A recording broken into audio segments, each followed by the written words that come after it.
want to touch on one or two more teams. The Knicks, because I do a Knicks show at New York Post YouTube channel, New York Game Weekly, and on Thursday nights we've talked a lot about Mitchell Robinson, of course, because it's just this constant battle of, do you wait for him to come back, ramp up, and give you sort of what you need in that backup center role as someone who could also play with Towns and play without him?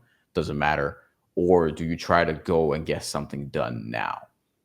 In the Knicks cap situation, like we've talked about, okay, if you do trade Mitchell Robinson, you have more flexibility to get things done. Be it can you pursue Jordan Clarkson, for example? Can you pursue like another creative or another creator rather who makes in that 13, 14, $15 million range? Or do you just keep them and go shopping with Precious Achiuwa, which won't get you as much? I mentioned Corey Kispert, but the problem is Corey Kispert has an extension that will kill them beyond this season because he's going to make a lot more money than he's making right now.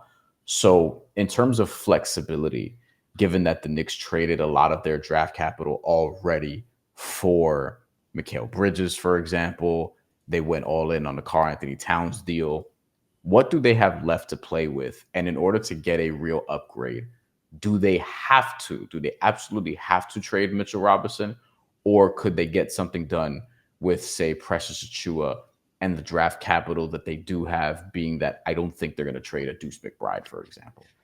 So I kind of find myself going back and forth on the Knicks situation because if they need something, I think it's a wing to come off the bench, help relieve a little bit of the load for Brunson, for Bridges, Hart, and OG. Mm-hmm. But at the same time, their backup big situation is pretty delicate because right now their main big is Precious, and then he also dealt with some injuries earlier this year. Tibbs, for the most part, doesn't. I think he tries not to. Ideally, doesn't want to play Sims or Hook 40. So if they're trading, So if they're going to trade Mitch, you need to get a pretty good wing that would make sense, someone they can keep, fits their cap sheet, but also he's exactly what they need right now. That's another thing, an element they need off their Exactly. bench. So it's hard to say what the Knicks are going to end up doing. I kind of get the feeling they might not do anything ahead of the trade deadline. Maybe do a trade to save some money and then be ready for whoever might be bought out.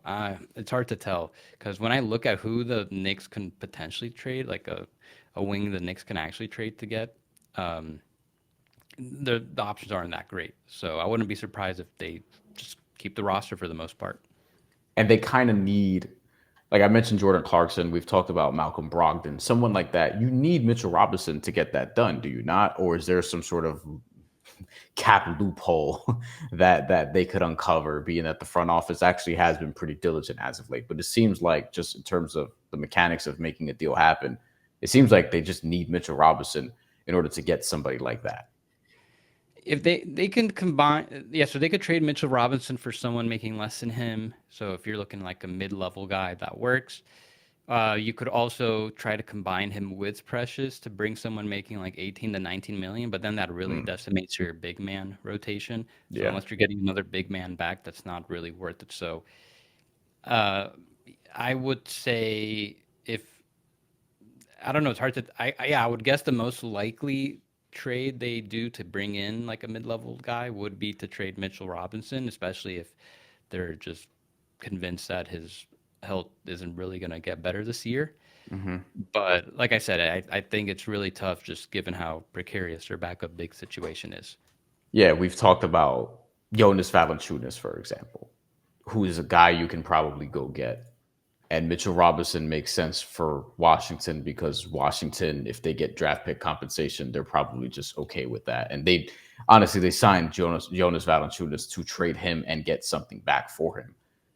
Is that a deal that financially would help the Knicks, even though Jonas Valanciunas is on the books for a couple more years, or is that something that they should stay away from unless they just really, really like him as a player? Personally, I wouldn't do that. I Mm, would just stick to Mitch. He's got the higher salary. The Knicks don't really need to decrease salary next and for the next few seasons. Like with the top five they have, they're okay with keeping uh, an additional 14 or so million dollar player in Mitch. Um, I I think I just would rather have Mitchell than Jonas. I think for what the Knicks are trying to do. I understand Jonas is much healthier, but I would just rather that I think Mitchell when fully healthy is like much more impactful than Jonas.